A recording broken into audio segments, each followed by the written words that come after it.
everyone, Caroline Peck here with Sparkle and Stamp. Today I want to share with you this cute card that I made using the Varied Vases stamp set. I cased this catalog out of the 2019-2020 annual catalog that I got a hold of at Onstage in April, and I am so looking forward to everybody seeing the inside of this catalog, but since I can't show it to you yet, I thought I would make this cute card.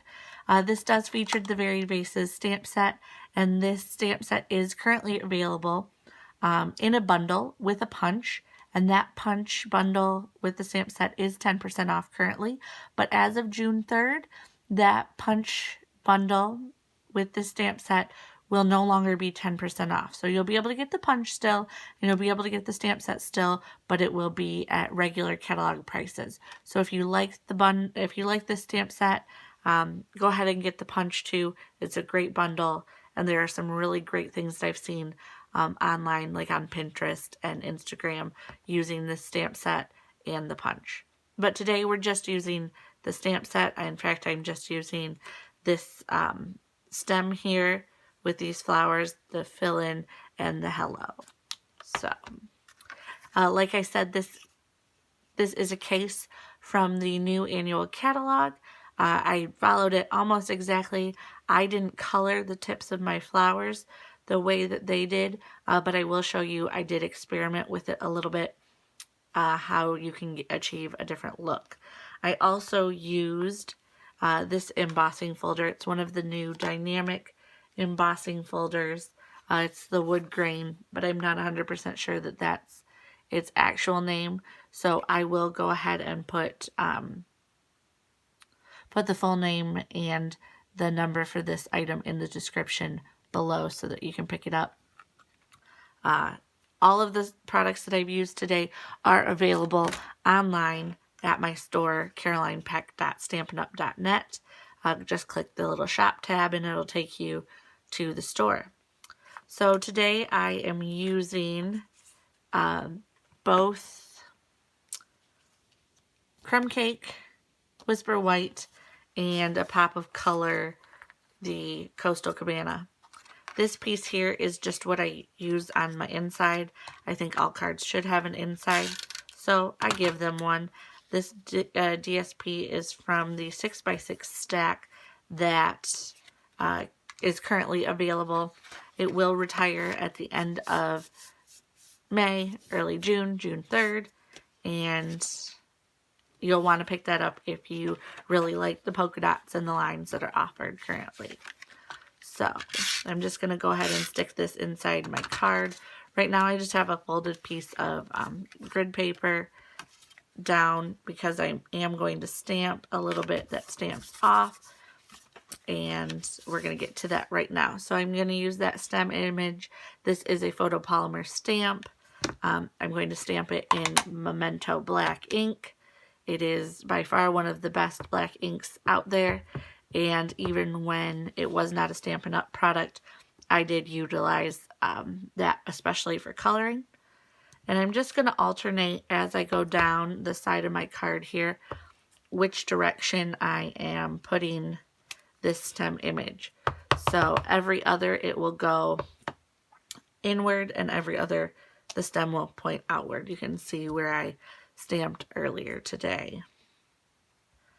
And I'm just going to do that all the way down, making sure I get this inked up nicely. Apply even pressure. You don't have to worry about the stem because that's not going to show. We're going to cover it up. And earlier I got about 9 on here, and I think that's what we're going to get here too.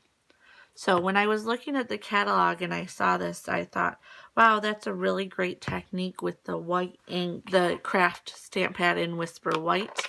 It is the only craft pad that Stampin' Up! Currently carries. And when you ink it up, it's opaque, so it's going to be slightly challenging to see, but it's okay if it's a little bit off. It's handmade, and it looks pretty either way. I stamped a couple purposely off when I was practicing this, and I was like, ooh, that's pretty. So then we're gonna twist it and go the other way. And you can see enough through the stamp set to see where the flowers are. That's one of the best parts about photopolymer stamp sets, is that you can see where the outline is so that you know where to do your stamping. And that's that. Now the white does take a little bit longer to dry, but not much, so I don't usually leave it very long. But I do wipe it off of my stamps with a baby wipe, and then I'll go back and I'll clean it with my Stampin' Mist on my Stampin' Scrub. This just gets most of it off. It's kind of, the white is kind of like a paint more than an ink. It's a pigment, so I don't want it to hang out on my stamp too long. This is that embossed piece, and I'm just going to put a million, not really a million, but I'm just going to put a couple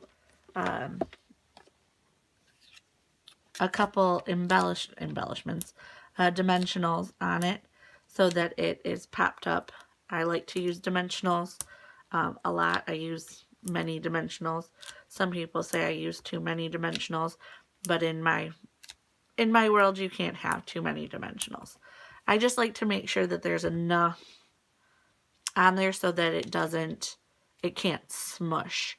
Now, what I forgot to do earlier, and I almost just forgot to do it now, was to put my twine that I'm using, my linen thread that I'm going to be using behind this piece.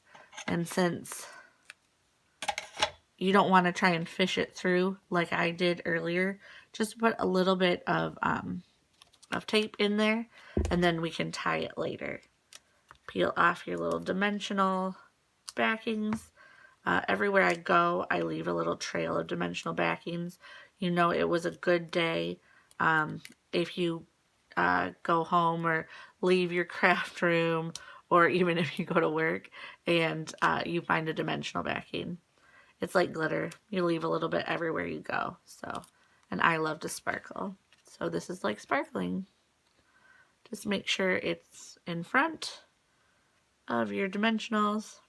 And then I lined it up along the edge where the crease is.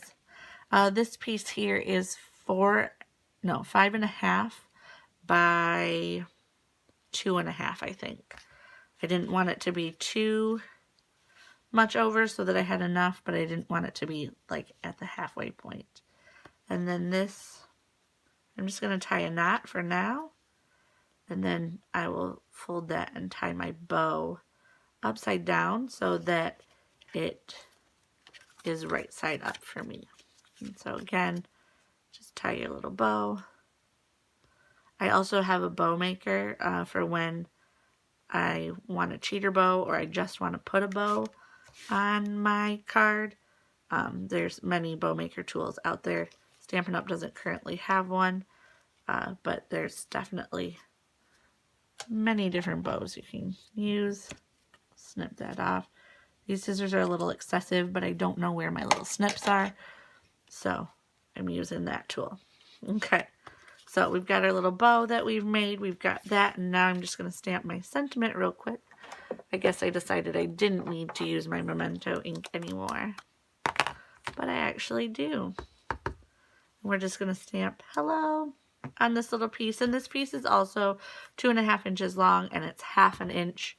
I find that 1/2 inch is a perfect length for sentiment strips. And the cool part is when you're cutting down your card bases or you're cutting down your mat, a lot of times you get about a 1/2 inch strip. And so it's really easy to kind of hold on to those. Or I have a little bin on my desk that has scraps in it.